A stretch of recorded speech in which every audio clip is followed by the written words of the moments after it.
Picture it, Sydney, 2023. A young lady works as a maintenance gardener after graduating from an apprenticeship in horticulture. She gets a phone call to say she's been successful in applying for a scholarship to use on a gardening adventure. She graciously accepts and her horizons begin to expand before her. That young lady is me. Hi, I'm Kira and this is my Global Footprint story. But first I want to say thank you to BBM and the TAFE Ride Student Fund for making this journey possible. Thank you! I love gardening, but I was starting to doubt whether I'd reach my full potential by tidying yards. I wanted more inspiration, more knowledge, and to be seen as more than just someone cutting leaves. My first destination was the Royal Botanic Garden in Edinburgh to work with senior horticulturalist Richard Brown. Visitors from near and far come here to enjoy the beauty and tranquility, myself included. Hello! This is home to over 13,500 species of plants. It's a scientific institution with labs, a library, and a herbarium with over 3 million samples from fieldwork. Between my tours of the nursery, alpine house, glass houses, and herbarium, I spent my time working with the team in the woodland and rock garden. There was a lot of weeding to do. I also got to help with installing drainage in the pathways to control erosion. I collected seeds from erythronium plants and spread them in a clearing in the woodland. I can't wait to go back one day and see if any grew. Many of the plants in this botanic garden had been grown from seeds collected out in the wild.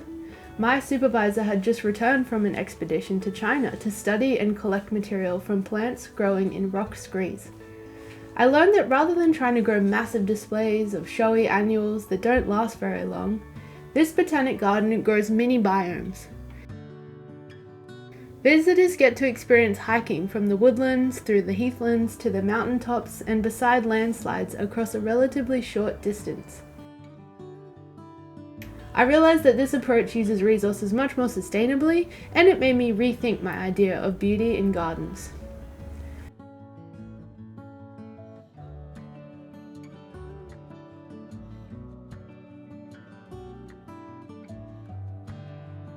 I learned how meaningful it is to tend to plants.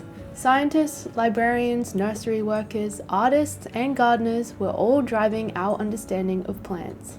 They were growing knowledge of where plants can and can't be, how that's changing over time, and how we can influence that. It was understood that for a human to have a healthy, enjoyable life, plants need to be part of the story. They always have and they always will. At the Botanic Gardens, I felt that everyone knew gardening meant so much more than just cutting leaves. This notion continued to flourish at the International People and Plant Symposium in Reading, England. I enjoyed many inspiring presentations and conversations about combining horticulture and healthcare. On the pre-symposium tour, I visited 4 gardens that provide well-being boosting experiences. The Harcourt Arboretum has a social prescribing program that offers tours, forest bathing, and meditation. This rooftop food forest was grown by Reading International Solidarity Centre. It educates the community to sustainably grow their own food and improve their well-being. Just a few streets away, the Royal Berkshire Hospital has a colourful garden full of flowers, fruit, and vegetables for staff to retreat to on their breaks. This collection of garden spaces belong to Thrive Trunkwell, and they create an oasis for people with diverse health and abilities. Thrive is a social and therapeutic horticulture organisation providing services to people across the UK. My next destination was Thrive's garden in Birmingham. I assisted corporate volunteers to turn around the space. Then I went to Thrive's garden in London, where I joined a group of people that had life-changing health conditions. It was an honour to get to witness the way they connected as a community and built up their capacity to do gardening. We did some weeding and potted up lemon balm to be part of the plants for sale. It's one thing to know about plants, but it's another to know how to get people engaged with plants. The practitioners were empathetic and encouraging, and I learned that the gardening outcomes were secondary to the growth of people's well-being. I returned to Australia with great memories to look back on, but also a great sense of confidence in my direction. I'm more than someone who just cuts leaves. I'm someone who cherishes life, and I don't see people and plants as living separate lives anymore.